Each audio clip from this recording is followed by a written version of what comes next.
for SK to pick it up here.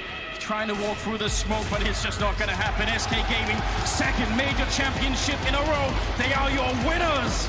Despite Fnatic's best efforts, it goes the distance. It goes all three maps, and we have our champions, the best team in the world, Ninjas in Pajamas. Red touching the box, are they going to peek? Holding it now, and there is it. It's just out of Flamey. It's not going to happen. Astralis have won the face at London main. There's no time. He just has to watch that clock tick down. This is it. Na'Vi have taken the major.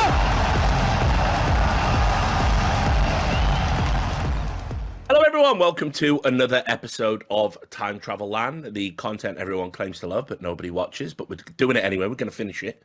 There's nothing you can do about that, even though all the hullabaloo at the moment is about me quitting esports, and everyone thinks that means I'm just going to like down tools and disappear immediately. Wishful thinking. We will finish this series.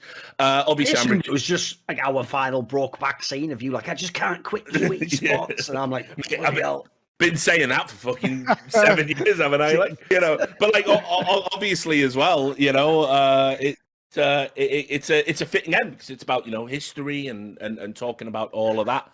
And it's not as dark as it used to be, Moses. You're chuckling away there. At least I'm saying I'm quitting esports now and not going to a Dignitas clinic. If only you could have done it maybe before the Ely Green Room would have been great. That would have saved me, I think. That was, you know, live TV, a lot of pressure. People might not know that. A lot of pressure. You wouldn't know anything about that, Jason. So anyway, so let's talk about history for CS.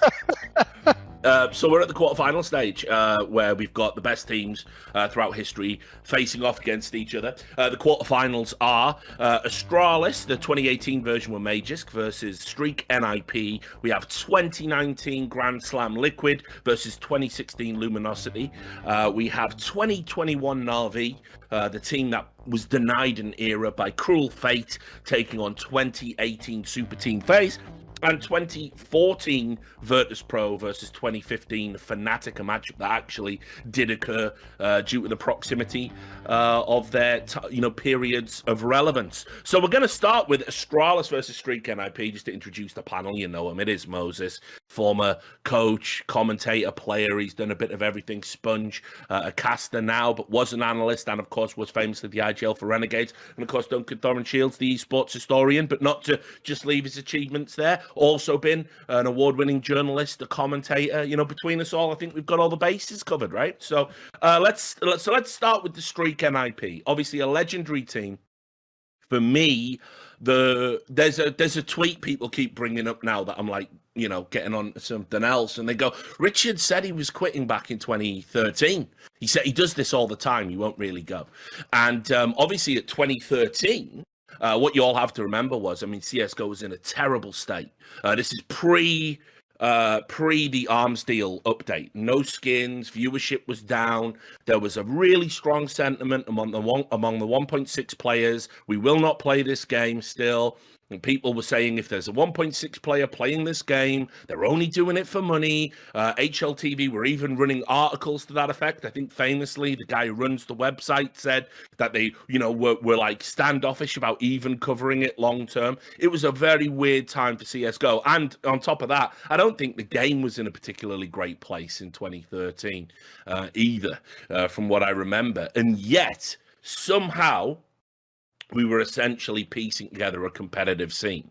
And within that was this emergence of a team, which was Ninjas in Pajamas, really the first team to sort of say what I didn't even, which was, no, we're going to go all in on this.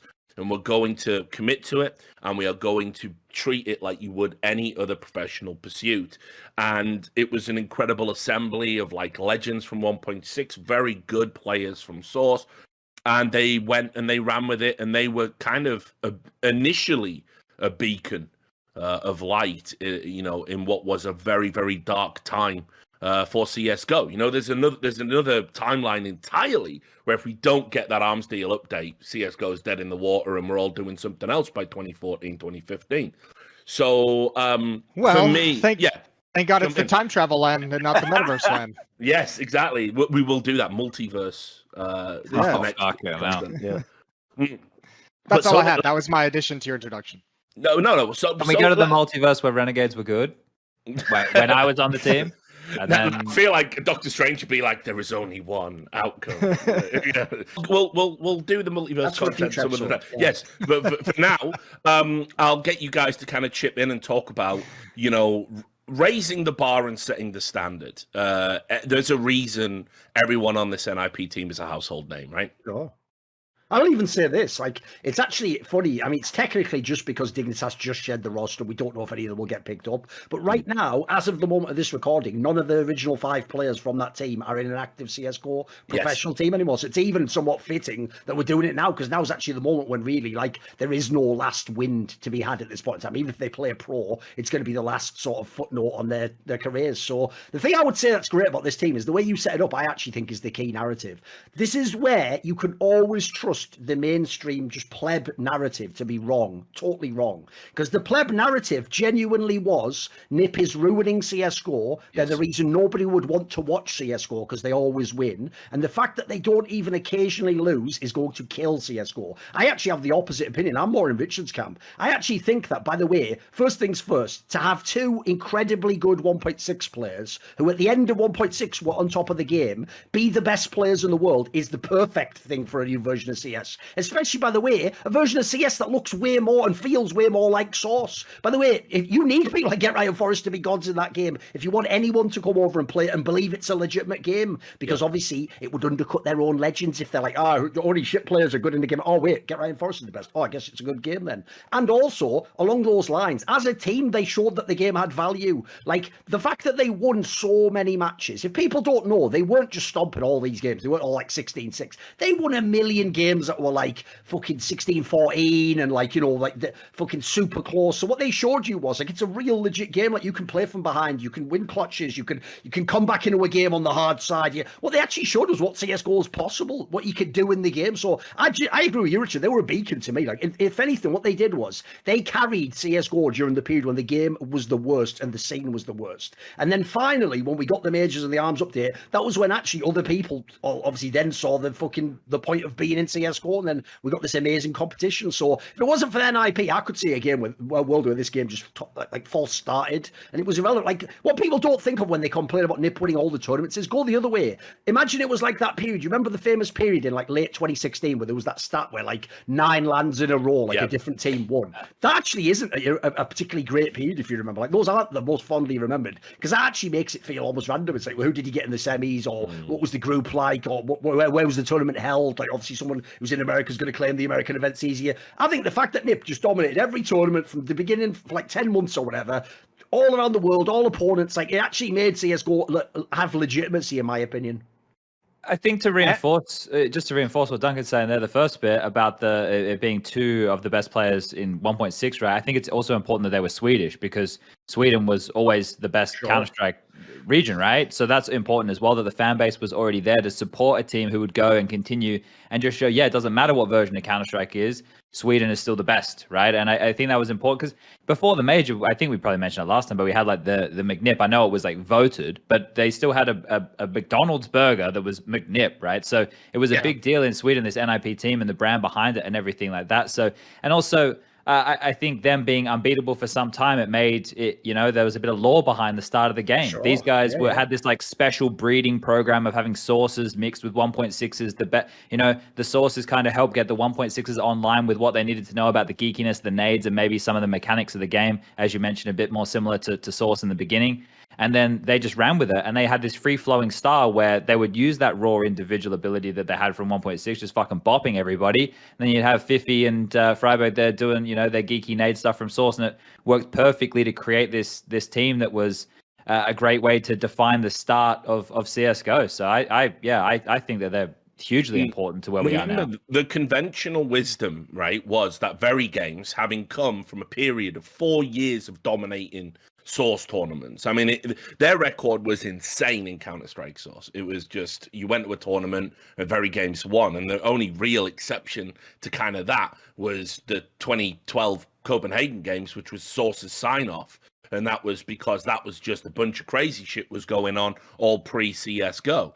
So all the 1.6 fans that were watching initially because they wanted to see Forest and Get Right, and they weren't being particularly nice about it. They were being disparaging because remember, even 1.6 legends were saying about other 1.6 legends, if you're playing CSGO right now, you obviously can't love Counter-Strike. You're going over to the new shiny game for the money, and you should stay and die with the rest of us dinosaurs in 1.6. That was the prevalent attitude. And so when NiP started to dominate, and they beat Very Games, the Source players, the dominant Source players, all the 1.6 fans kind of puffed their chest out a little bit and started saying, see, 1.6, it doesn't even matter what version of Counter-Strike you play, we're the superior beast. And so as a result of that, slowly but surely, NiP started to drag fans who had every reason, by the way, to reject anything on the Source engine initially, started dragging them into it and giving them a reason to feel proud about their representation in the space. And when I say every good reason,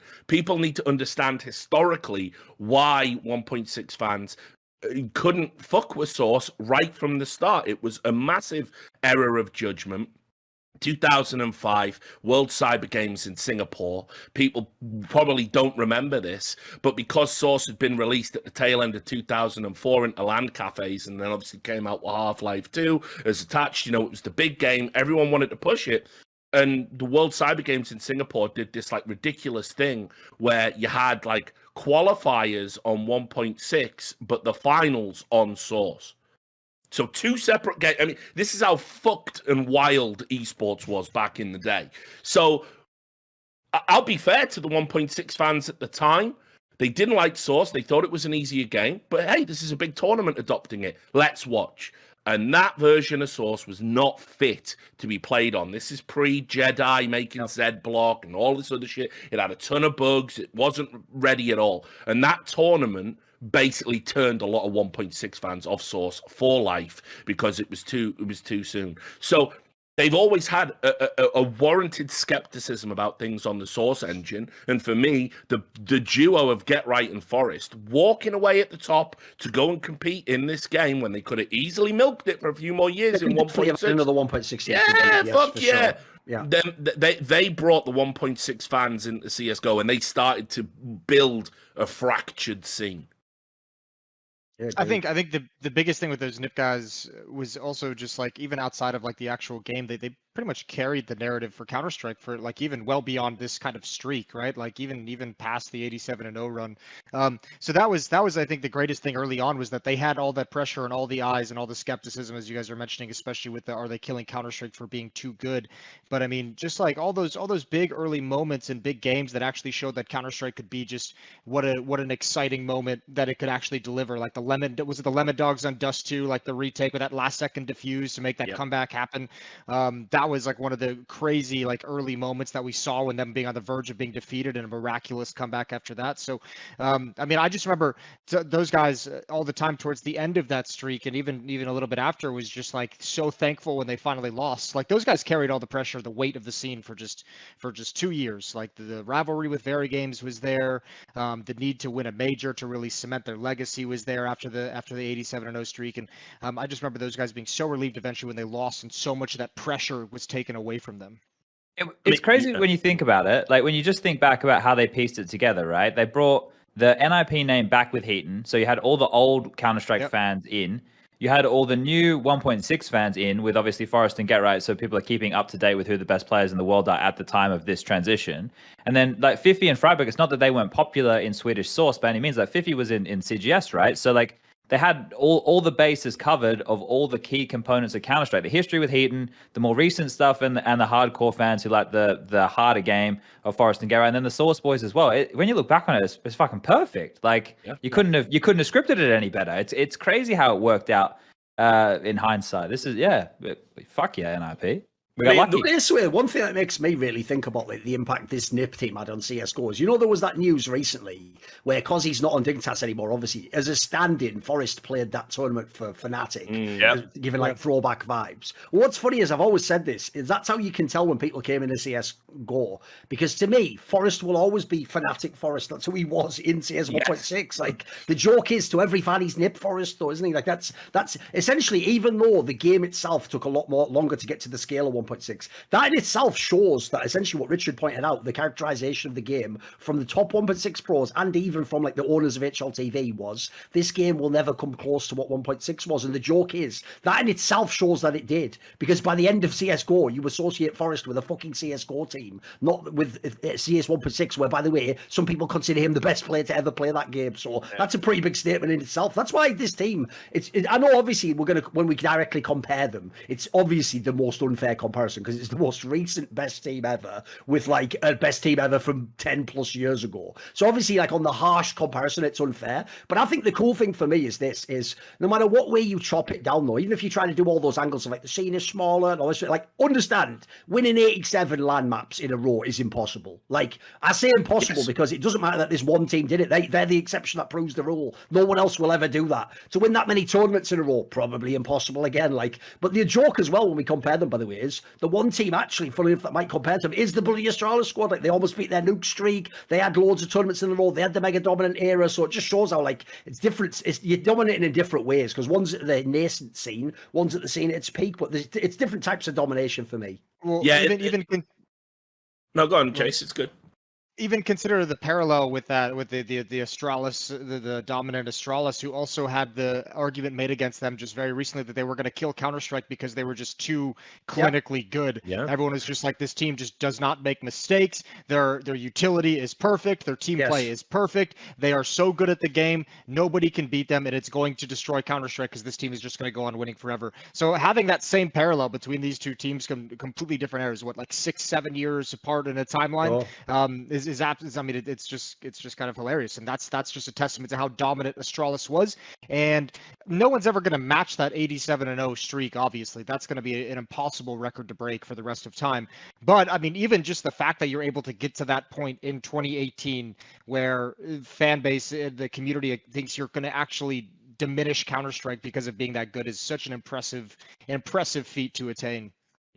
Yeah, I would even say, by the way, I think that's even a sign, by the way. It's actually an inadvertent signal from fans who essentially hate your team, that they're giving you respect just begrudgingly. Because think about it, right? That's another thing about this NiP that deserves mad respect. It's not just that they won every game. It's that they all won the psychological battle before most of the opponents entered the server. People really didn't think you could beat this squad. Because like, you can go and ask my mates like NBK and all those guys in those teams. After you've lost to them like 16-14, like 5 times, and you were ahead one time, and you did a comeback another time, and you won all the clutches one time, like eventually you just feel like, can I just never win? Like it's actually just impossible for me to win. Funny thing is, I think the Astralis team also is comparable because they actually had the same vibe. Like that's why, in my opinion, if you actually want the most entertaining period, what you actually want is what we just had with FaZe. One team does win the tournaments, but they only like win it by that much every time. So it means every game you don't know how they're going to win. They don't, like it's going to be a back and forth game. There's going to be definitely like people going to be competing with them, and then if they're better, they win at the end. When the Astralis team won, obviously just tactically, they just seemed like they'd solved the game. And the NiP team, their team just had like magical, like talismanic players. Like the joke is, even though individually I never thought people like Exist were that great, in that squad though, that specific lineup had some like extra component outside of it where like people did just win rounds they would never win normally. Like that team had, it was like destiny when you played that team. You weren't going to beat them. You just weren't. You knew you weren't either. You just knew you were there to hope you had a chance. And look, no discussion about this team, and we didn't really get into it last time. Would be complete without talking about the fact that they had one of the greatest duos to ever play across 1.6 and CS:GO in Get Right and Forrest. 2013 HLTV top 20 players. Get Right is 1, Forrest is 2. And so what I wanted to kind of throw open to you guys is to talk about how these two very different styles of players and different people in a lot of ways kind of found each other and were able to make this incredibly successful duo, that worked in a legendary Fnatic 1.6 team, SK, then obviously here in NiP. We're going to go right back, right? Because there was like the whole Get Right in SK for a while there, and then he ended up on Fnatic. So that's like the origin story of and Get Right got thrown around the scene for a while there because like he got tossed aside, I remember, and like that was the thing. Yeah, cut he was from meant, the team, I think that's good. Yeah, he was meant to be the next big thing, and then it didn't kind of happen. And then when he made it onto Fnatic, that's when it all really changed, right? But I think it was how good that Fnatic 1.6 team was as a roster and how much winning they were doing. Like they were together for ages. Duncan probably has the exact figures, but they were together for ages in 1.6 before they even made it to CSGO. So they already had all that like natural chemistry. Well, not natural, the chemistry that they had built over all those years, right? I think the unique thing with these guys is that they're both riflers. We're not looking at an AWP and a rifler like an electronic and a simple type situation, or a device and a Dupree. This is like two riflers. And this is, I think that's probably one of the more unique things with these two here, is the fact that they were both, well, obviously GetRight defined a style, right? His lurking, whereas Forrest was a bit more of a do anything that you need him to do, and his movement was always fantastic. So they complemented each other in that way. There wasn't like a big overlap in the way that they approached the game.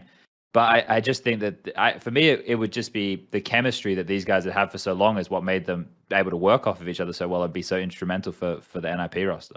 I think it's the way I think one of the more the really impressive things about the two of them is not just the chemistry, but as you mentioned, like stylistically, like the way it didn't not just work together, but the way it kind of like activated each other, like such a hardcore lurk from GetRight and such like a confident, aggressive rifler who just is looking at all times to find a peak.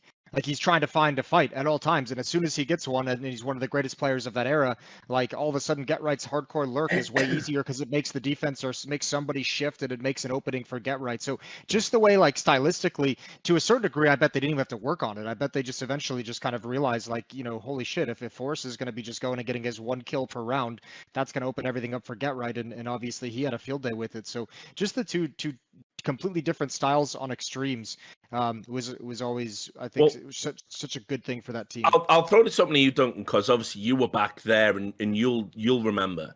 But I want to say that when people started talking about GetRight as a lurker, right, like in that sense, I almost feel that was something that came along a little bit later. Like that was like a new. It was. I've got the story on that if you want. Yeah, please. Because I remember him being called something different. That's all. Yeah, basically, if people don't know, right, the funny thing is, it's funny we're using Forrest as the example because he was also the prototype at this point in time when GetRight comes along. By the time GetRight comes along in CS, you have to understand, it's 2008 already, at which point in time Forrest has been like maybe the best player in the world in past years. So essentially at the time, every Swedish rifler tried to be like Forrest. They all tried to be like a semi-entry who just cleans up all the frags, has amazing headshot aim, you play a million gathers, and you all just try, in the same way as every child tries to be a fucking centre forward if they're a football fan, like you want to be the guy who scores the goals and Roy of the Rovers be the hero of the game. So what was interesting was GetRight at one point in time was just one of the Forrest clones. He was just like a really good rifler, not quite as good as Forrest, but he's obviously on his way up like the other people. Gox, there was a whole bunch of people at that time. Crystal, there was loads of people. They were all the same type of player, like I said, because they're all trying to be like the prototypical Swedish rifler.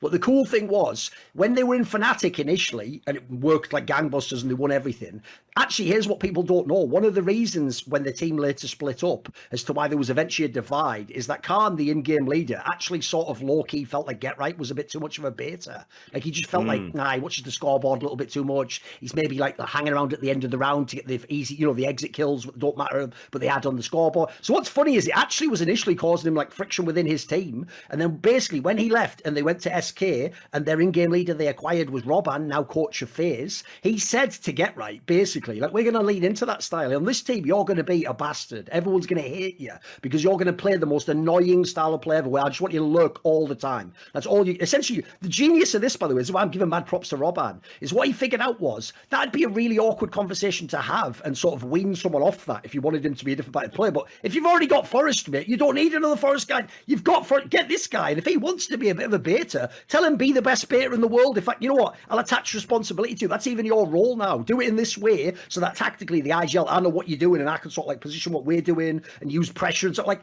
that. In my opinion, even though GetRight then took that and did run with it and built it out as a whole style, that's a mega innovative move in history. And to me, I'll tie into what they were saying there. I think the coolest thing about this duo, might make so much sense they stuck together, is one of the qualities I've learned through many, many years of watching sports and esports is the best teams, a reason they become so good as a team is it's ideally if my strength covers a weakness of yours, if you're my teammate, and maybe your teammate covers his strength, a weakness of his, your strength covers his weakness. And if you can collectively cover most of the weaknesses, it just makes you all look better than you actually are, and the team doesn't lose. So think about this, right? If people don't know, because GetRight is this mega beta, well, Forrest's style is like the most prototypical, like second entry in player. So you're on total opposite to the spectrum, and as Moses says, it's even going to literally help you play. Like, for example, the super aggro guy getting the kills early on makes it easier for the guy coming at the end to clean up the round and win the round. Similarly, though, if the guy who comes at the end to clean up the round still threatens the map and like pressures different areas, you can't can't just attack us freely. You're always worrying about looking behind. Like,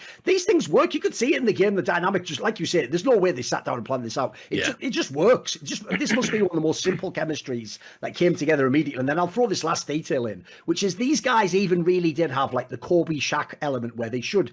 This is why those guys should have just played together their whole careers. Because the other crazy thing is they have totally different personalities. Where Get Right is the Kobe Bryant guy who's like torturing himself, practicing infinite hours because he wants to know at the end of his career every win and loss. Like, I had total control over that. I did everything I could. Whereas Forrest is like the Shaq angle of more like, I just want to have fun in my life, and then because I just happen to be incredibly talented, yeah, when I'm in the game, I'll try then, and I'll focus then, and when the light's on, yeah, I'll go for it. But aside from that, I'm sort of chilling. If you could have those two together, by the way, those strengths and weaknesses help each other again. Like, on the one hand, by the way, you have the like relatable guy who means that the fucking loner guy doesn't like ruin the whole team with his attitude, but at the same time, you have the super hard working guy to make up for the occasional sumps you're going to get when the more lazy guys just on the 2 months of the year where he's not trying as hard.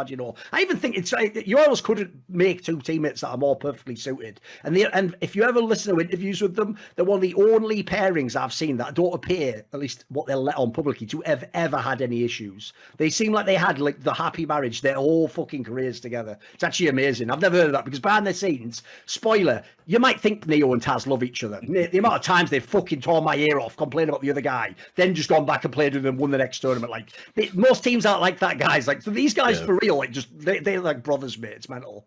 Yeah. So let's talk a bit about Astralis, and then we're going to get to some kind of head-to-head comparisons. But obviously, I want to say probably the first. There was a little bit of that invincibility around 2015 Fnatic, but it never felt that we were looking at the next team to inherit that like invincible NiP mantle. There was only ever one team I think I saw that I thought if anybody could do 87-0 again, which obviously they can't, because I agree. I don't think you're ever going to see that in a tier 1 esport from any team. I can't imagine another period of dominance like that. Not even at the beginning of an esport now, because they develop so quickly. But the only other team I think I ever saw where I thought they could conceivably go on a run that would match that was the 2018 Astralis lineup. Like, I don't know what it was, and I guess this is the place you have to start. But we talked in a previous episode about how the other version of Astralis, which remember is out of the tournament now, the 2017 version, was actually a bit of a paper tiger. It was all the foundational elements and aspects of what made this team great, but it was missing that final piece in the jigsaw. And they signed Magisk, who had looked absolutely amazing, representing that like kind of Scandic Nordic mix in SK gaming, and was a hotly touted prospect. But what was it about him joining Astralis that to replace Kiebi of all people that made them level up to this degree that we are comparing them to legendary Streak NiP?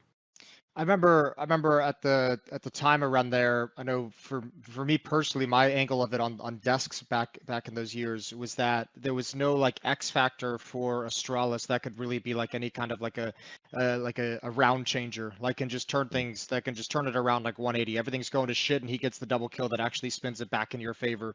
Because at the time I remember Astralis, they had done what they had always done. They just played like really smart, good, fundamental Counter-Strike. But in that age, and as Counter-Strike kind of progressed, you needed to have somebody who could break out and like break the rules and like make a play that like maybe textbook wise, maybe theoretically you'd say was wrong in like every single way, but he's going to make that kind of a play at the right moment that is going to be able to just turn a losing situation into a winning situation.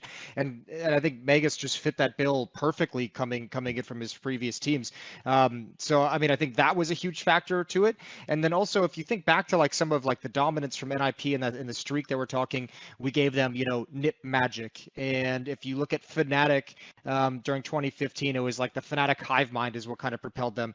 I think this Astralis team was the first one to kind of become dominant. Those are intangible things that we attributed to, like the NiP Magic, that they're always going to get a miracle go their way. The hive mind for Fnatic is that in all this chaos, for whatever reason, the freak shows are still on the same page. Astralis was the first team to establish like a real dominant era just by like changing the way the game was played. And I think that's what made it feel extra dominant, is because their utility usage was so good and so on point. Their rotations and the creativity on how to change rounds using smokes, using flashbangs.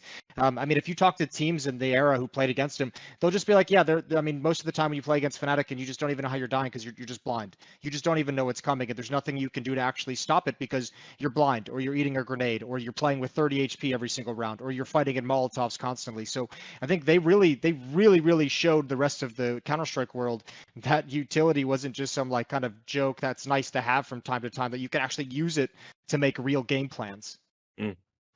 I'm curious with this team.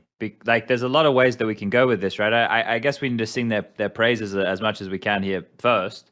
But I think we probably mentioned this last time around, but they're the ones who set the blueprint for modern day Counter-Strike, right? And the way things are approached, the way that the utility is used, the way that, really minimizing mistakes, not just being a bunch of like clowns and running around and being ape brain and pushing with tech nines and shit. Like, the thing with this team was everybody collectively understood what they had to do to win rounds of Counter-Strike without just headshotting people. That's what these guys understood better than everybody else. And then on top of that, they could headshot people, right? So they refined the way that the game should be or is now played in the modern day. And they consistently did it better than everybody else and made everybody else look foolish. They were so many steps ahead of everybody for such a long period of time. That's why they were dominant. The only team who even had a sniff of it was Liquid, and Liquid couldn't get past them whatsoever, right? So this team that has refined every little detail of approaching the game to not give away those mistakes, not give the opening pick to the super quick AWP, but to punish with utility, to understand, and then to continue to refine that, right? They continued to refine that for so long until we had a couple of hiccups with the team. And then when those hiccups started to crop up, that's when they almost became their own worst enemy, skipping events. I've got a question for you, Chad, right? Yeah. So, okay, we've never got to the bottom of this. Who's responsible for that? I was just thinking about that. That's the thing. Like, there's definitely some hiccups. Is it Zonic? Is it a collective? Like, is it the management? Yeah. Let's not go too far. But that's always a fun one. I'm sure Accounting for the last 3 months, please. Pull up Chad's account. Yeah. No, but like, serious question, because it's like, I see Glaive get a lot of credit because obviously he came in, replaced Carrigan, it gave him an extra dimension. May just joined and took him to that next level. But we also routinely refer to Zonic as the greatest coach of all time. We know from the utility stat usage, they were the first team to really pioneer that and take that to a level that eclipsed every other team before them. I mean, perfect smokes, perfect flashes, perfect nade damage, way above and beyond any other team. So who's doing it? That's what I'm asking you, Chad. Yeah, I guess it has to be a combination of Zonic and Glaive, right? Like, that would be the brain trust of the team, and then it's about getting everybody on board. You'd have to say that's where it comes from, right? This is the in-game leader and the coach. It's not just going to be Magix isn't going to join the team and say, "Listen, boys, I'm here now. This is how we're going to play," right? Like, this has to come from those two, and getting everybody to, as cliche as this bullshit is, buy into that system, right? You need everybody to play that style of Counter-Strike. Yeah. And it has to be the two of them, because you look at the struggles of Astralis now. Well, it's just Glaive there at the moment, right? He doesn't have Zonic with him, who's over there at Vitality, who also have struggles. So there's, and the thing is, there was always going to be a day where somebody took their homework, right? Not their homework, their work, and made it better. Someone was going to grab what they did and look at it from a different angle and slightly tweak it and go, actually, you know what? We can milk this here, or we can take a bit more of a risk here because of what they've done with this. And I think you have to attribute the success of the way they approach the game to Zonic and Glaive, and then you have to attribute the rest of it to everybody buying in and actually giving it a chance to show that it works. But then when the wheels fell off and the music stopped, that's the bit where I'm a little bit lost of like how that kind of happened. It felt more of like a gradual kind of decay to the roster, right? It didn't feel like anybody was their biggest enemy that caused them to implode and want changes. It just kind of felt like that's what they did to themselves. So that's a bit of a shame. I have to say, one of the reasons why I do think some of the stuff like the utility stuff, I get the sense it's not just Glaive and Zonic played a big part. Is because if you look generally about this Astralis team, one of the most impressive things is this really is like the dictionary definition of the team, where all 5 players are on exactly the same page and know what everyone is trying to accomplish, even when it isn't an explicit plan and we're sort of like just like ourselves reacting to what's just happened in the round, like someone's just gotten 2 kills or the round's broken broken down, or the guy who was the entry guy's just died immediately. Like the ability to like immediately react, that implies to me like the coach and your practice environment has drilled that into you. Like they've just worked that out, and everyone sort of has squared away of exactly what essentially the theory is, because that way you're making the same decisions collectively at the same time, but there's not like dispute. Like people aren't doing different things and then having to be called back. Because the reason I bring that up, right, is this is where sadly the fact that we get like 30 seconds each on desks does ruin desks, because what happens is you say the same things over and over again and you're remembering what you meant by the longer explanation, but the fan doesn't have any clue what you're talking about. So think about what everyone used to say on the desks when Astralis was in their prime, right? If you had Maniac, Pimp, Yanko, they're all going to say the same thing. They're going to go, what's brilliant about Astralis is they play properly by the numbers in Counter-Strike, like they take their man advantage. When you say that, right, here's the problem that we never had the chance to expand upon most times.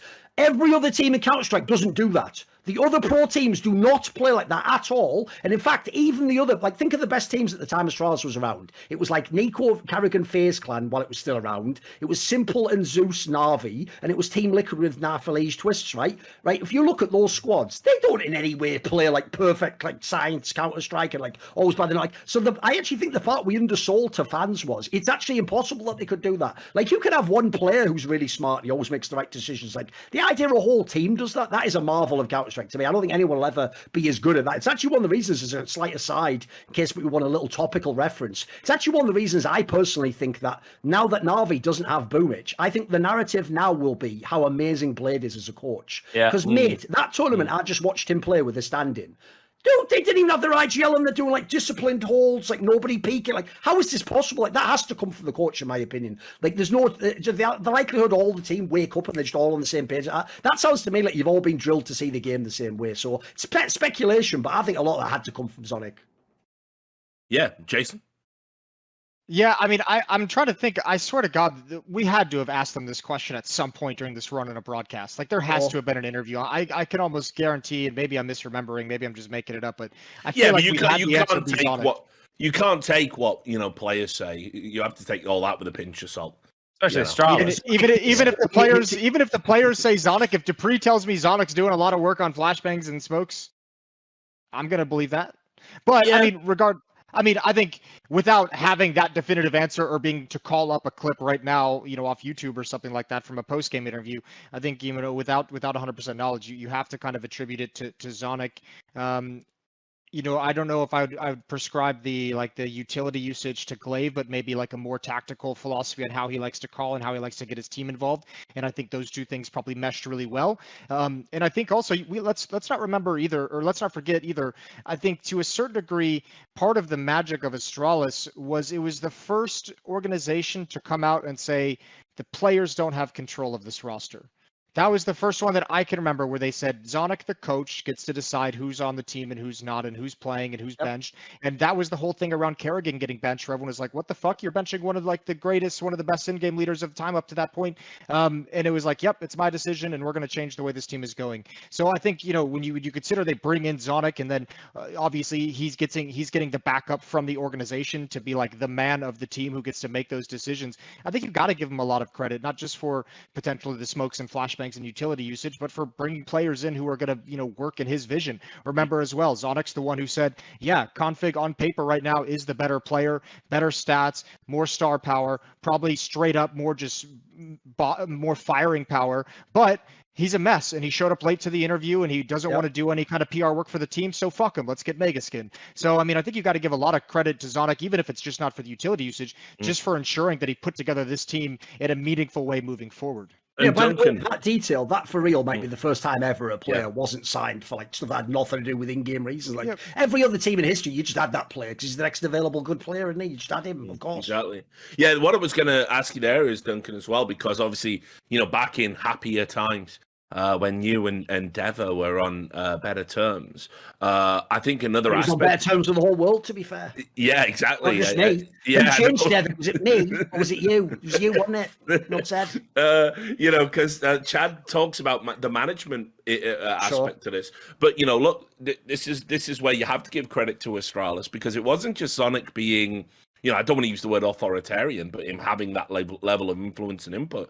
But they did put the sports psychologist to work on this team as well. And it was a team historically that had issues with, like, sustained performance and choking in big games, particularly with Device. So I wanna ask you about that and how much you think that was also a little bit where Astralis were ahead of the game.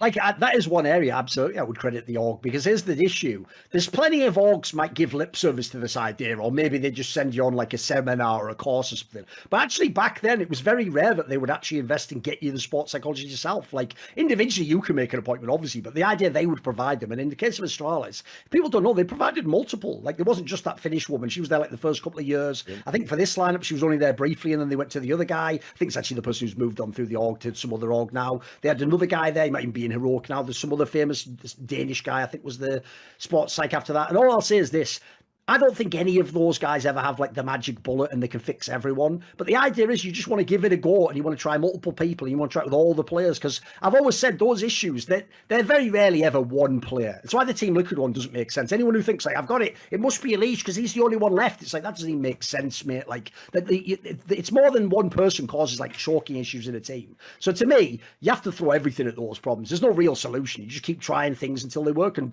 for whatever reason, whether they got lucky, whether it was happenstance, whether they actually found the right person, that is probably the most drastic turnaround ever in the history of esports, because they went from like, these guys always come second and are always the ones who are going to win the odd one, but they're going to stand by and watch the Virtus Pros, the NiPs, the Fanatics of the world take all the trophies, to we are the greatest winners of all time. Like, that is a crazy turnaround. So whatever the org had to do with that, I'll give them props for their part. Yeah, and just to list their achievements, because I am supposed to do that as the host. This is why the 2018 run is so staggering. Yes, 2013 NiP, 2012, 2013 NiP dominant. 2012 they won every tournament they entered. You can't really say that about a lot of teams in esports history. But 2018 we had a much more fleshed out calendar, and the wins are crazy. You got DreamHack Marseille. They win that. They go to the Intel Extreme Masters in Sydney. Second there, they lost to FaZe. They won ECS Europe. Then they go to ESL Pro League Season 7, the finals. They beat Liquid there. This is where they have their run, where Liquid has their nemesis and they just can't beat them. They go to the ECS finals. They beat Liquid there. They had a semi-final at Cologne where they lost an RV, shocked some people, but they bounced back at E-League in 2018. They beat Liquid there. They won that. Runners-up at Stockholm against North in what is probably historically, now looking back, one of the craziest fucking results in a final for a long time. Change the sensitivity. Yes, yeah, exactly. And then obviously they win the Face It Major, they win Blast Istanbul, they win IEM Chicago, they win the ESL Pro League Europe, they win ECS Europe, they win ECS Global, they do the Grand Slam, they win the Pro League 8 finals, and then they round out the year by winning Lisbon in 2018. Also, that Face It major that they won was probably the most dominant major run I can recall from a team outside of the most recent one with prior Navi. to like, the outside Navi of that, one. That was like not even a question who was winning that major. Yeah. It was I never. think it might have been the first one where the team in the playoffs was undefeated because they didn't lose a map. I think it might have been the first time that happened. Yeah. Yeah, and look, I'll also add as well, that major to win, it's not a great, fondly remembered major for a variety of reasons, but I will tell you, with all the problems and all the issues that were going on, particularly with that weird fucking footsteps bug that was going on at that time. And the eggs. Don't forget the eggs. And are we getting our eggs or aren't we? Lots of stuff. They stayed dialed in that entire time. And you guys got me a job. Well, I Yeah. actually got my job extended. Yeah. That was nice. Nice. Yeah. You had to prove yourself. Back when we used our powers for good instead of evil, right? But yeah, look. So here's something else. That's the worst thing, Chad. We get blamed for taking people off broadcast. That's what Moses. We don't do any of that. We put people on broadcasts. The amount of names I think that you two, have been able to get on broadcasts they weren't signed up for. It's. I'm sure someone else will be as generous with their time. In future. Here's another thing I want to do. I want to compare another legendary duo, very different kind of duo. We've done Forest and Get Right. Let's talk about the double D combination, which, funnily enough, is a video in Moses's collection. It's Second monitor right now. Yes, Device and Dupree. These guys are often touted as a duo. I don't think they have the same kind of like mythical historical quality that obviously Forrest and Get Right do. But I do remember, even as recent as when Device joined NiP, strong rumors circulating around Dupree was going to follow him there and going to join, and that was going to help Device get his mojo back, and that was what was going to take NiP to the next level. So let's talk a little bit about them historically and why they're regarded as a particularly great duo. By the way, shout out to esports for finally reaching the same status as like the NFL, where it's feckless stuff like, I've heard Dupree's buying an apartment in Stockholm, so he's definitely joining NiP. It's like, what's that leap? Because that's what they do if you don't know in the NFL. Like, every bloody season, like, Aaron Rodgers got an apartment in Arizona. He's having a holiday in Florida. You can't, for some reason, that's always the one that hooks every fan. No, the thing is, I would agree, because the funny thing is, that highlights what I just said earlier about the turnaround these guys had narratively in their careers. Because I remember writing an article that was along these lines. It was like, these guys are supposed to be like Denmark's answer to Get Right and Forrest. Like, logically, it's the same thing I told Twists when he hooked up with Elysian initially, jokes aside, obviously, right? Which is, I said, when you get a player that good that you play with and there is no role overlap, you have to try and play together as long as possible, because basically it's just one less problem on your plate. Like, that's one piece taken care of on the roster. Then you just cycle whatever, could be an IGL, could be a support player. So to me, like, I actually think it's cool they just got to play together their whole careers. They didn't split up and go and battle each other and stuff. They just stayed in the same squads. Yeah, the squads were different and the team styles were different, but at their peak, by the way, they both played their exact best role, arguably contender for best at their role in history as well, AWPer and Entry. And also, again, you think of even like the style, like, here's another angle. I'll tie this into my earlier point. Here's another thing I have a problem with, right? You know, when teams choke and then either they blame one player or they say the whole team chokes. When people used to say the whole TSM squad choked, I would always be like, dude, I think Dupree is like the least applicable person to be on this. Like, whenever I used to watch it, like, if you remember, all you need to know about Dupree is this: when they were in the fetish era, where they were terrible at winning T rounds, he was a contender for best entry fragger in the world. You do the math. They're not ever winning T rounds. He's the best entry fragger in the world. That's because he was absurdly good. So it just shows you, like, this guy's, for me, like, the entry fragging give, I don't even know what choking is in that scenario. Like, we're at the beginning of the rounds, mate. Choke's coming later on in the round. That's later on. So to me, he always did his job. But the point is, Dupree isn't like most entries like this. Like, the entry on his own can't win, though. If you're the entry player, it's almost by default you're going to have to partner with another great player in history. So I think the style they had, again, no role overlap. One is like a slightly more passive mobile AWPer. The other's like the tip of the spear. I thought it's another great combo that works. That'll work in every team. And just while we're here, by the way, because obviously in this matchup, we're talking about historically two of the great entry fraggers, because Freiberg, at this point in his career, when playing on this NiP team, he was, I mean, at one point he was, no joke, I think everyone regarded him as the best player in the world, like, privately among the pros, because he used to body you in all those, like, pickup games they used to do. Like, I remember, this is at a time when Steele was staying at my house, and he was in these games, in these mixes, because he just got kicked out of MTW, that German organization. Okay. So he was literally living with me for, like, I don't know, like 4 or 5 months or whatever, while he was getting back on his feet. And I used to fucking hear him while I was in my room doing my content. He'd be going, "Fucking Freiberg!" He'd be losing his mind. Like, and basically the consensus was, in these pickup games they were doing, if you got Freiberg, right, you won instantly, and the only other player that was kind of like in the mix as being like, you want to get that guy if you just want to win these pickup games, funnily enough, was Delpan, but the forgotten man for many people. But where does Dupree rank in the overall list of, like, greatest entry fraggers of all time? Ooh, it's got to be high. Where do you guys have him? Jeez, it's going to be it's a long list. Obviously, I'm going quickly off the cuff here, but for me, the two that are the main ones that stand out is like Apex and Dupree. They're my two. You know, it's just I think it's a preference one for you. Depends on which you prefer. I think the problem too. I think you'd have to put him high, because I think the problem too is, like, the idea of, like, a pure entry fragger or someone you'd like classify as an entry fragger, I feel like died years ago. Like, there hasn't been someone that but like, certainly it'd be Dupree in the conversation, Freiberg in the conversation, Apex in the conversation. I'm sure there's one more. I guess, yeah, there's got to be one more I'm missing, but those are probably the big three over the history. In every conversation. What's funny though? What's funny about this, like, double D conversation is it's kind of funny, because on some level, like, my brain almost, like, it doesn't apply that like moniker of like these two as like a pairing when once Device like switched to the op. Like for me, the Right. double D combo was when they were both on rifles. So I kind Yeah. of stopped associating Right.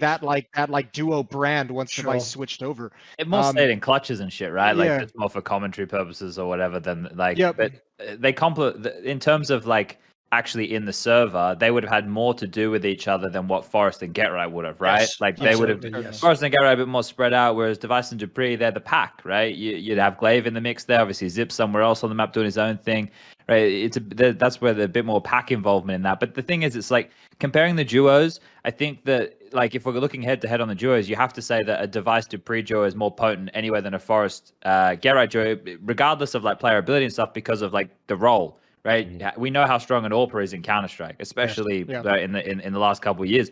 The fact that NiP were the best team in the world with Fifi as their AWPer, like we all love Fifi, right? But like honestly speaking, when you're comparing the matchups here, there's no conversation to be had, right? Nope. So I think as well, one of the things with Astralis is you can say how good those two were, but then you have to remember like Glaive was undoubtedly the best in-game leader at the time because they had refined the style of Counter-Strike that was being played. Zipex was the best clutch player. That's why the clutch minister name. Everybody in the team, right, was at the height of their powers in this system, and that's what the scariest thing for this Astralis roster was. Everybody played by the book that they all had agreed to, and it facilitated all of them to be like, this is when you're going into events that's similar to like Na'Vi, when Na'Vi with the height of their powers and four of the players are in the fucking KAST with plus 75%. Everybody's just fucking everybody up every round, and that's why they were owning everybody. They had that quality, Chad, I've noticed. I noticed it also with that last year's Na'Vi when they were at their peak. You know, when you know a team is unbeatable, is when if you think from like, say there's an opponent you'd like to win this game or make it close.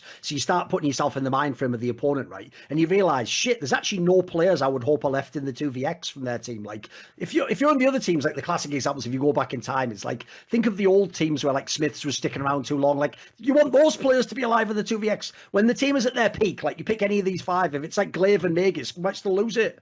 Doesn't matter that they're like not the, like that's the IGL and the, like that's the point. That's when you know you're an unbeatable team. Yeah, and they hardened themselves off at some point, you know, early on in this run, in this era of choking, and I think that was the dangerous thing too, because we'd always seen how good they could be getting there, but the choke was a very real factor for these guys. And once they figured it out, once they solved it, like they never had any weakness there. Like Device is obviously the one you point to and say sometimes he disappeared from big games, but in this era, at this time at Astralis, dude, like he just didn't miss a shot late in the rounds. He was just always in the right position. It's not that he just didn't miss a shot. It's the fact that he was one of the only AWPers who didn't have that ego of the fact that I need to get all the kills with the AWP. Yeah. I remember times where they would get the opening kill on B on Overpass, for example, and then he's scaling up through Monster and one of his teammates died in front of him. He's not going to take the fight against 3 different angles pushing through Monster with an AWP. He unselfishly drops to the AK, he goes into the site, he gets the necessary trade kill, and then if he wants late round, he'll pick back up the AWP. And that was the thing about him, right? Sure, he was a very good AWPer, but the reason he was the best AWPer, like he could do the miraculous things and have the crazy rounds, but he would AWP by the book and make the right call all the time, right? And that's the thing that separated him. I don't care how many fucking Kenny S flicks you could do. If you can make the right decision and win the round, that's what I give a fuck about, and that's what Device did better than anybody. Yeah. And he never tried to be like the hero in like a 1v3 on a bomb site. Like he never saw him just say, oh, fuck it, I'll go for this one. Let's see if we can make it happen. He was always that guy like saving the AWP and maximizing the amount of rounds he played with it, and maximizing the amount of impact he could have with it. It was disgusting. Yeah, I mean, saving, you know, it was one of those things actually where you're right. I mean, like obviously look at the game now, you see just save after save after save after save. Maybe even too much saving.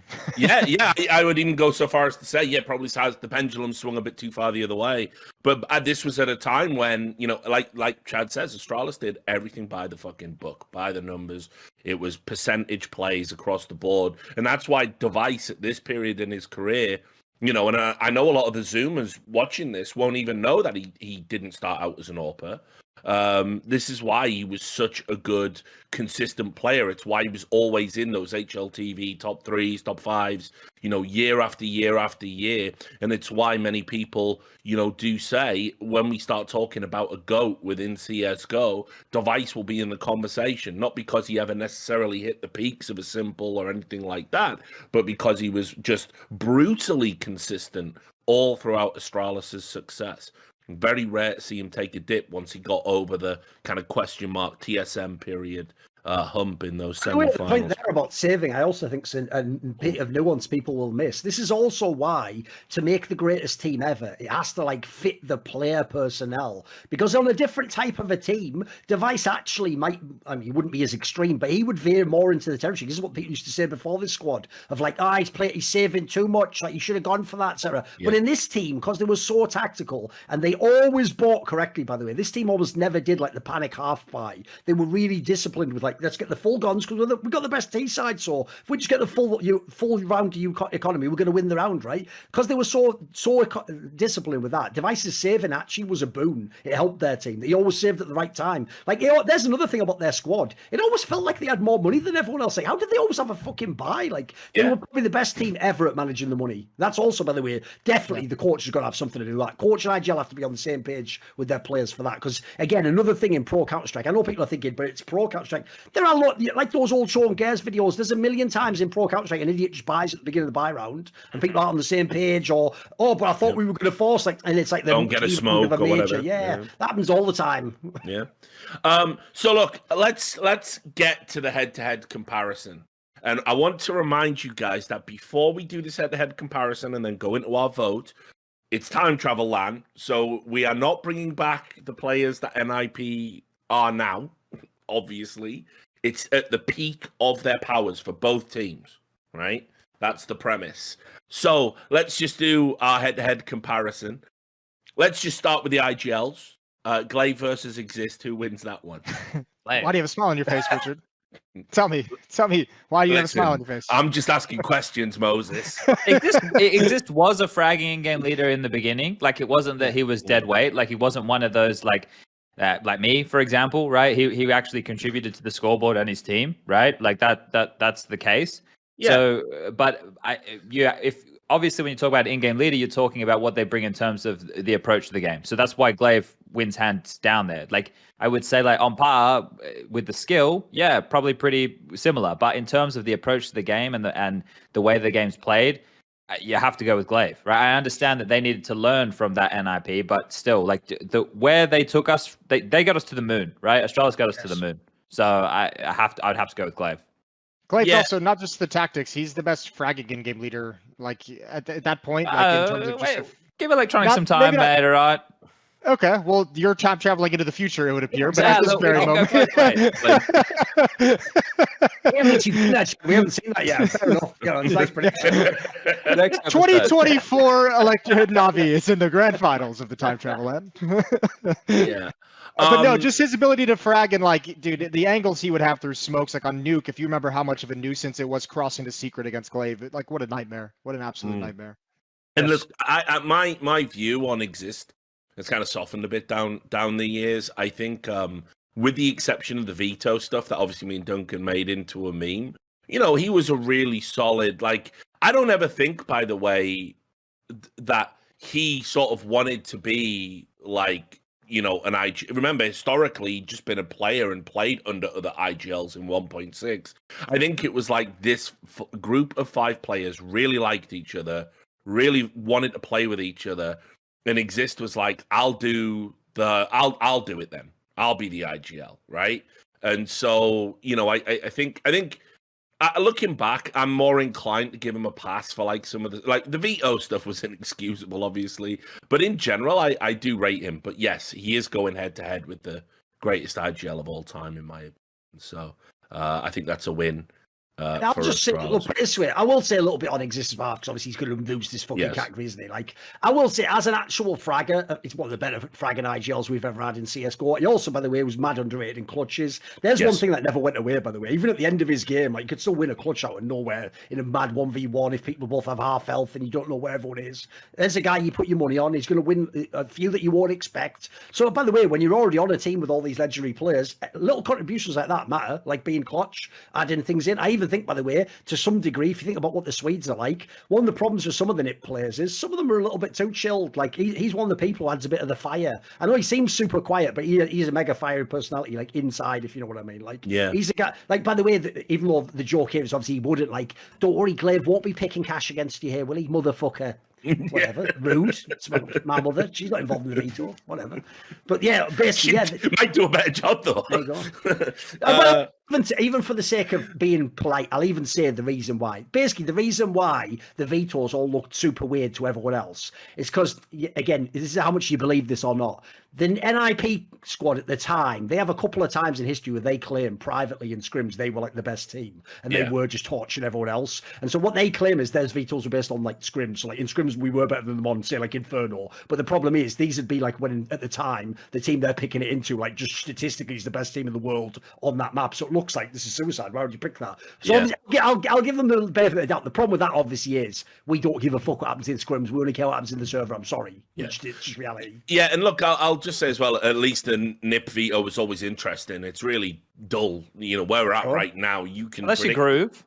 Yeah, true. You with that somewhat uncharacteristic error, let's say. But no, you can you can predict the veto pretty much accurately now. It's almost like back in the day, I feel like, there used to be a little bit of a skill and an art to it if you knew which way they were going to go and whatnot. But now basically everyone's got a pocket ban, a pocket pick, and you kind of and you know which map they're going to leave dangling for a decider. It's kind of no one's risky in the vetoes except Kerrigan. That's one thing we should bring up as well, because actually one thing about both these teams, like true, the NiP team, by the way, for most of their time was in the 5 map pool, where it was a way smaller pool, obviously. Yeah, true. But even though we're talking about different periods, these are both teams which, by the way, effectively just mastered the whole map pool.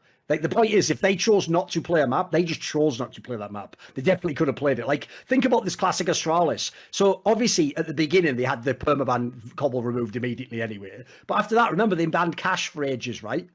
You think they couldn't play cash? Of course they fucking could have. We even saw them play it later. Like, the joke is, they would have been one of the best cash teams, by the way. Look at that squad they have. Like, that would be an amazing reactive team. Then later, when we brought out the new, like, I think Just 2 or whatever came out in Nuke, then they switched over to Mirage as the permaban. The point is, they could play all these maps. Like, these teams were so good that they were beyond, like, ability on the map. But these players could just win on any map they played on. It's a rare example of a team that's true.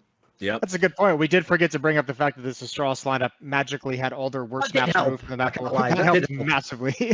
If you look back the other way, it does look like some fucking like it's your dad fucking missed conspiracy. Exactly. They keep removing that map because, but if people don't know, even like that was actually one of the initial complaints people made was like, nah, it's just because Valve removed their permaban. It turned out like that wasn't just the only reason. Like they were pretty good aside from that, but that helps. Like, that'll help certainly. That'll help. We'll do the AWPers. I feel this one is relative. This might be a quick one. I feel like no offense to Flapping, but here's what I find. Here's what I find super interesting. Actually, I remember when Skadoodle was like wildly inconsistent and used to post dog shit numbers, and all the NA apologists would come in and say, "Oh, he's a support AWPer." I think that term got kicked out. Maybe Shroud started that one. I can't remember. And it was such like a nonsensical term at the time because you don't buy the most effective and impactful gun in the game and the most expensive, mainstream gun in the game to be a fucking support player. You have to go and do damage with it, right?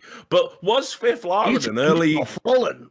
Keep going anyway. Keep going. Was Fifth Lauren an early prototype for a support AWPer? Because did you just finagle that round to did he invent support AWPer? Listen, this is why I'm a journalist, right? Listen, right? I'm going to go right about politics. No, it's not Joe Biden's fault. Anyway, right? No, hear me out, right? Because you remember the conventional wisdom at the time was if you didn't have a top tier AWPer, you couldn't be a top tier team. And yet NiP broke that mold. I remember famously Lurpis wrote an op-ed about it, which was the beginning of the start of his sustained war against Fifth Lauren. And, Fifth Lauren never became a top tier AWPer, and yet NiP obviously dominated, won majors, were that early team. So, and I remember Fifth Lauren saying to me when we talked about it, he said, listen, like, I've got Get Right, I've got Forest on I've got Freiburg popping off. All I have to do is sort of enable them and occasionally get my kills, So was he a prototype support AWPer? Should people have apologized for Fifth Lauren the same way they did for Skadoodle?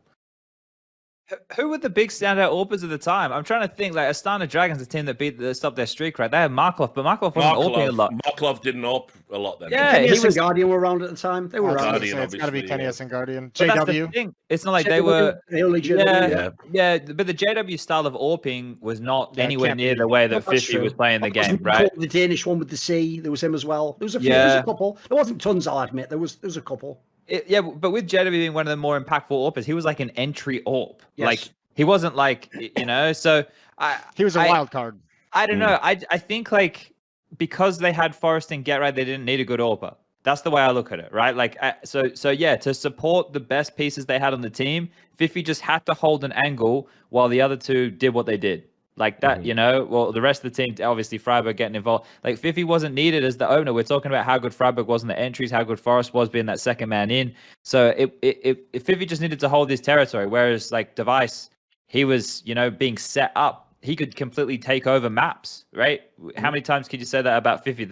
So I guess I don't want to say it was a support AWPer. I just would say that he was doing what was necessary so his team could win, I guess.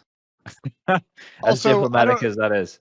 I don't necessarily know how much like a good AWPer would be able to have an impact on that team. I mean, if you just look at how that team went after Fifth Laren with Michael Laley and then Alu and then obviously Draken, like they went through like a string of AWPers, all of whom were more highly skilled and impactful than Fifth Laren, and still didn't find the kind of success that they were looking for with it. And I think more than anything, there are just some teams that get good without like ever fully realizing or understanding how to use an AWPer effectively. Another great franchise that went through the same issue to this day is Team Liquid. I mean, they've never been able to incorporate a good AWPer into the team. So I don't know if it necessarily would have mattered if they had a better AWPer, but Device versus Fifth Laren isn't really a real conversation. No. Device is like you'll like this one, Duncan. Device is like the Tim Duncan of Counter-Strike. He is just like fundamentally strong. He's just always gonna nail it. And, like there's just no competition. Yes. No, I even think it's a good analogy because you also got to build the team around him. He's not going to like 1v9 the whole fucking game, is he? Yep. No, what I was going to say was about the point about the AWPer.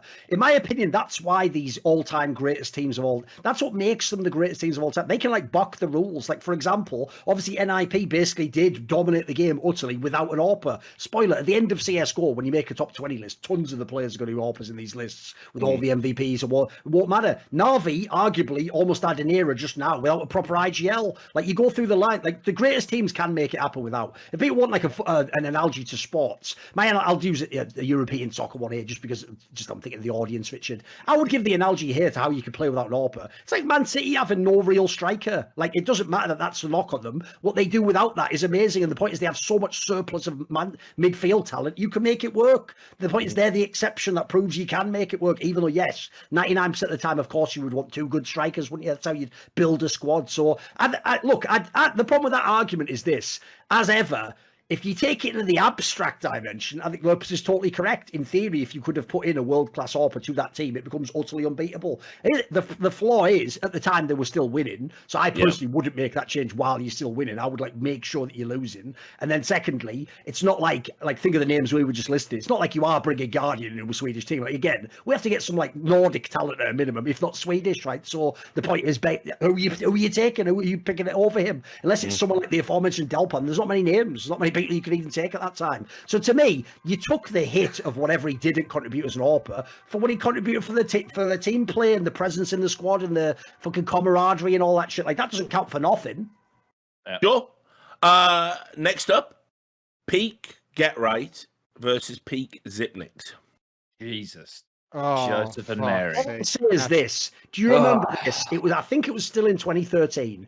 I will never forget that when they first made the stats on HLTV for clutches, there was a stat, and this was a real stat, that Get Right won the majority of his 1v2s. Yes. Right, I'll say that again, his 1v2s. Right. By the way, to even win the majority of your 1v1s, you'd be an amazing player. The idea you win most 1v2s is like, that is, again, I'll say that's impossible, even though it happened, because no one else will ever do that. Like, that doesn't even make sense, that you could be that far ahead in that element of the game, you know?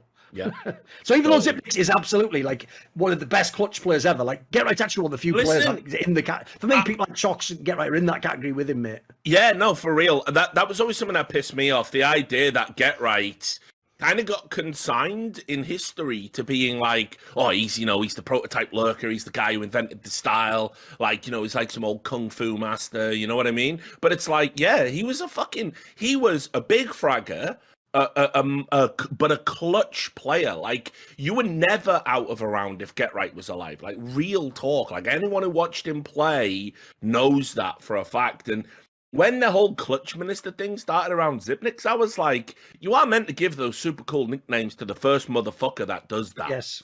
You know, and like, Get Right never got the plaudits for being, in my opinion, for being as good a clutch player he is. For me, just to speak up on this point, because I've been asking y'all without proffering my own opinions, I think Pete Get Right is something else. You know, like he's like a fucking phenom. It's not that Zipnix isn't an amazing player. I've been very glowing in my praise of him down the years for obvious reasons. But Get Right, essentially, as we talked about, invented and normalized a style of play that is so integral to the game. Probably Astralis' current best player is the guy that embodies it. It's Blame F. And, you know, you think about all the other players down the years that kind of like were able to embrace lurking and that word emerging as a descriptor and fans understanding they're not baiting, they're playing in these like subdued positions so they can get a timing kill that's going to turn around on its head or pop up behind you when they least expect it. Get Right crafted that. That's him. That's his DNA in the game for the rest of time. For as long as the game exists, people playing that style, whether they know it or not, they're only doing it because Get Right did it first. So for me, listen, Zipnix wasn't like a classic lurker in that sense. He was a very smart, wily player, great in clutches. What was really good about him was his ability to kind of like three-dimensionally craft around and how it might play out in his mind and do it in an emergent moment in a game. That's why he was really good at clutching. Get Right could do all of that, and in my opinion, more, and he's the pioneer. So for me,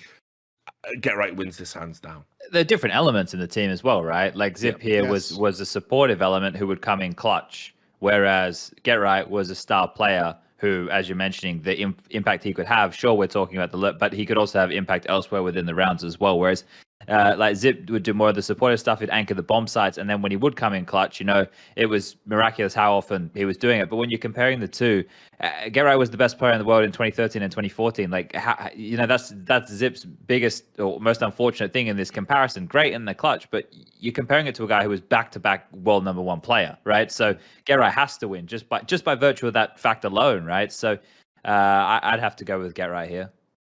I'd go with Pete Get Right as well, but I do want to bring up, I'm glad, Chad, you just mentioned it. I was going to touch on, I think Zip, one of the unfortunate sides of him being so well known for his clutching, and for good reason.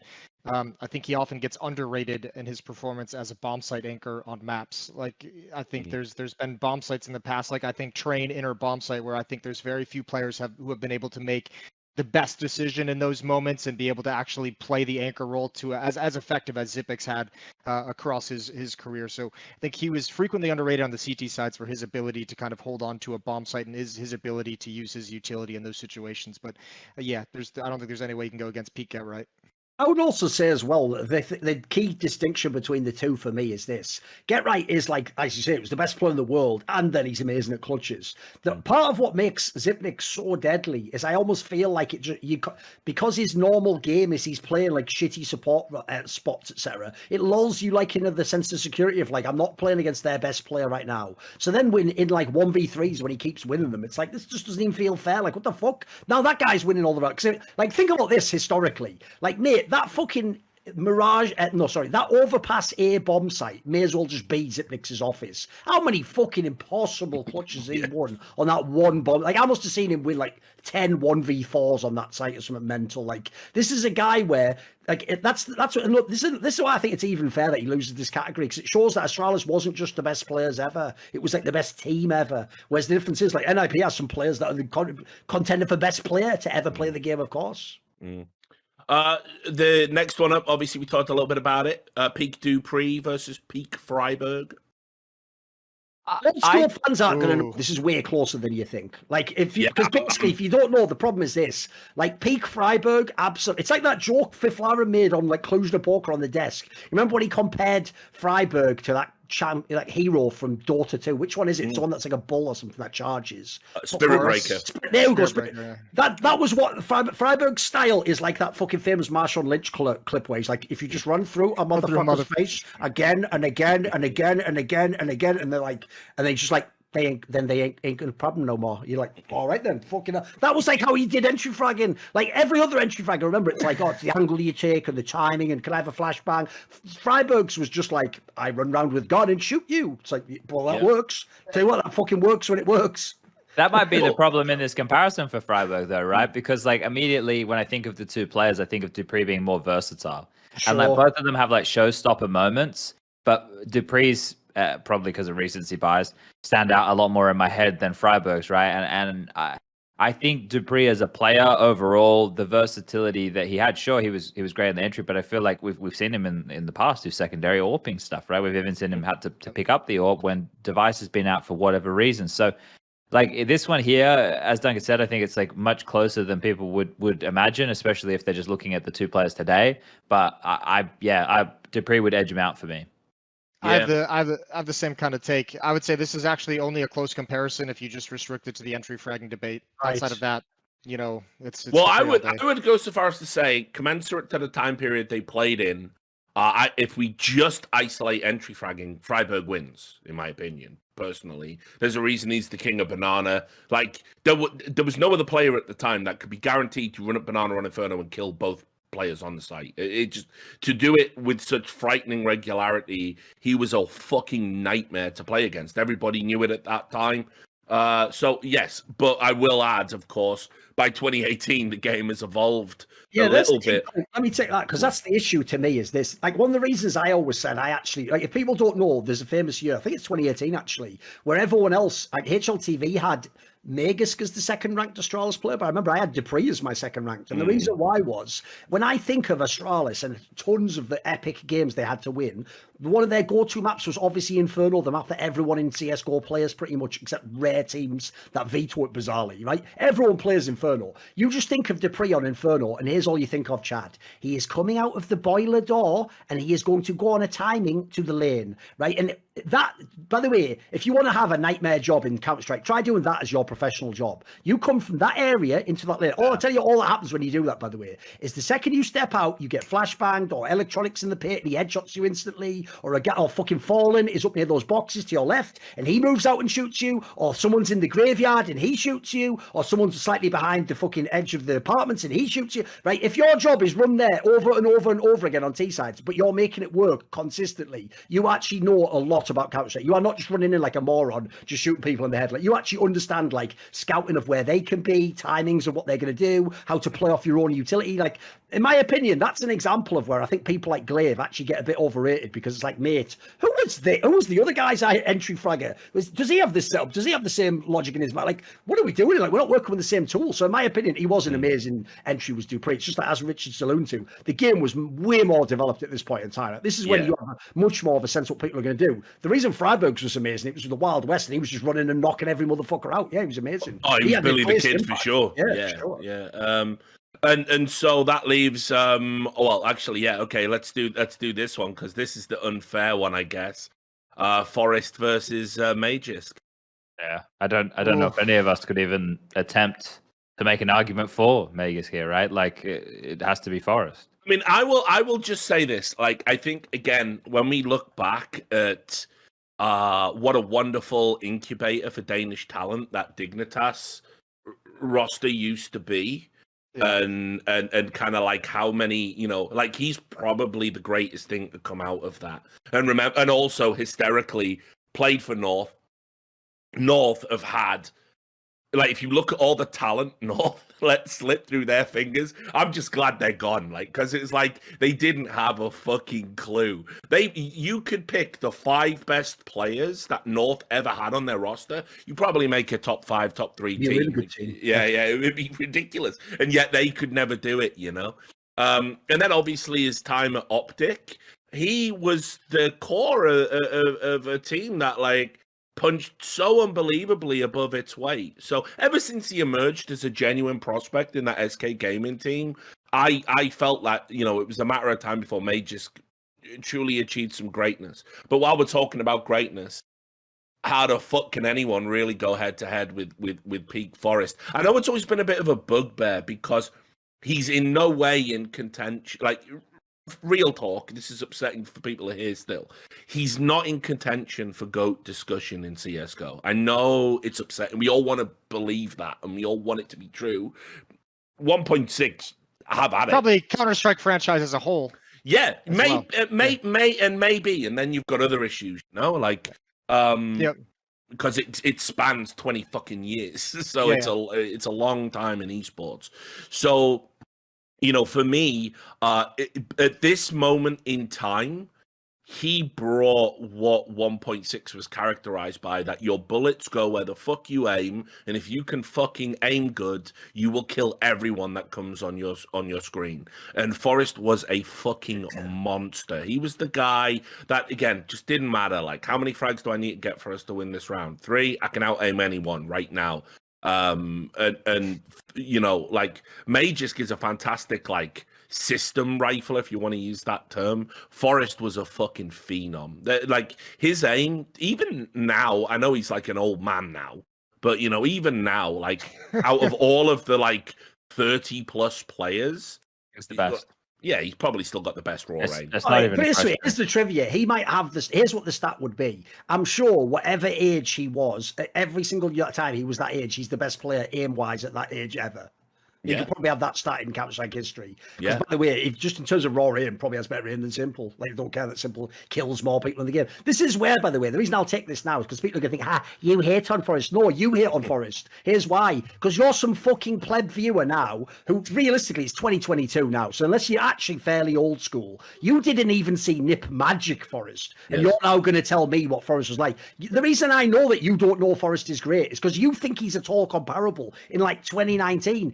Spoiler, we're talking about beginning of CSGO Forrest here. This is when he was still, by the way, he would have still been a young guy.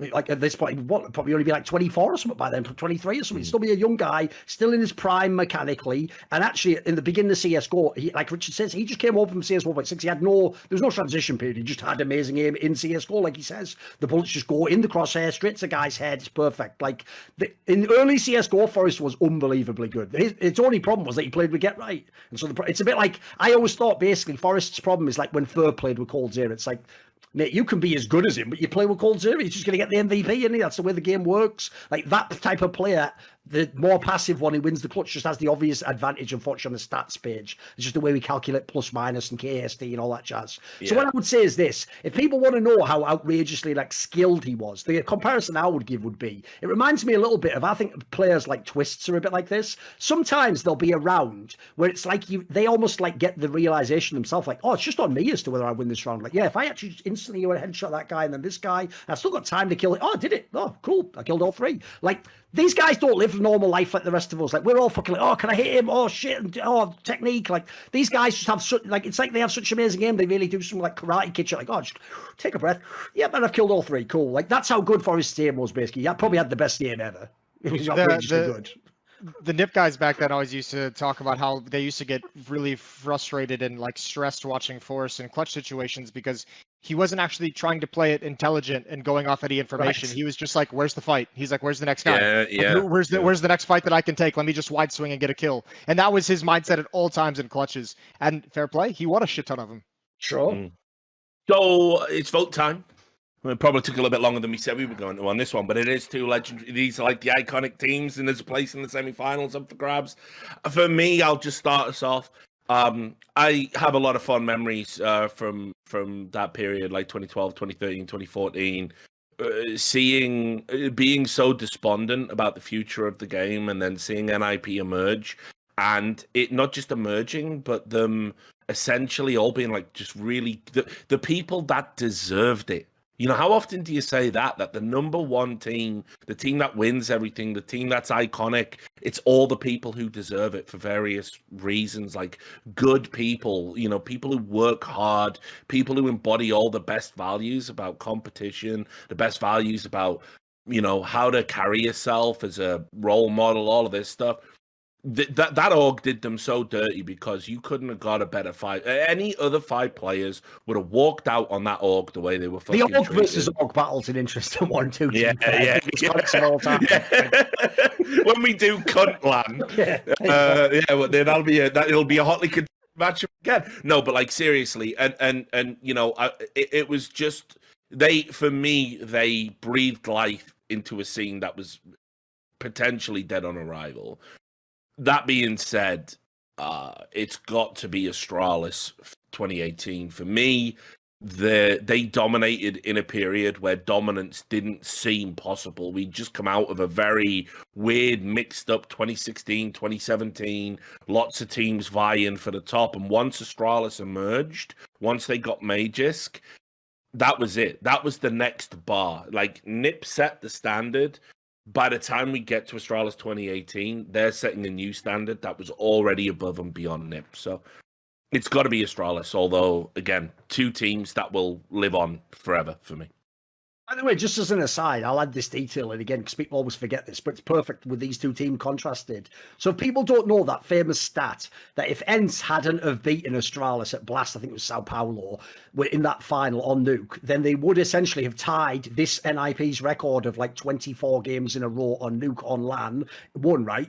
Even the fact, I don't care that they didn't make it. Like, that does piss me off because obviously in theory, if they hadn't taken the blast breaks, maybe they could have done it, blah, blah, blah. But even so, just the idea they were close doesn't even make sense because the other team dominated at the beginning of the game when no one had played the game. So the idea that the Astralis team almost broke records like that and set streaks like in like 2018, we're talking like 6 years, 5.5 years into the game. That in itself just shows why this is probably going to win this competition and be the best team of all time. That's impossible. That should not be possible to do. Mm. I'm taking Astralis as well. 28. I don't even really think it's much of a conversation, to be honest with you. It's same for me. It's them. Yeah. Yep. It's unfortunate, but that's the way it's going to go. I wish I could provide you with some more content, but it's fine. It is, you know. Bad win. Look, as Moses knows, sometimes you have to just lay legends to rest. Good night, sweet prince. NiP, they're gone. Yeah, look, it's unanimous. Astralis going through to the semi-finals. But a hot contest. Loads of wonderful parallels between the two teams. Really shows how far the game has come.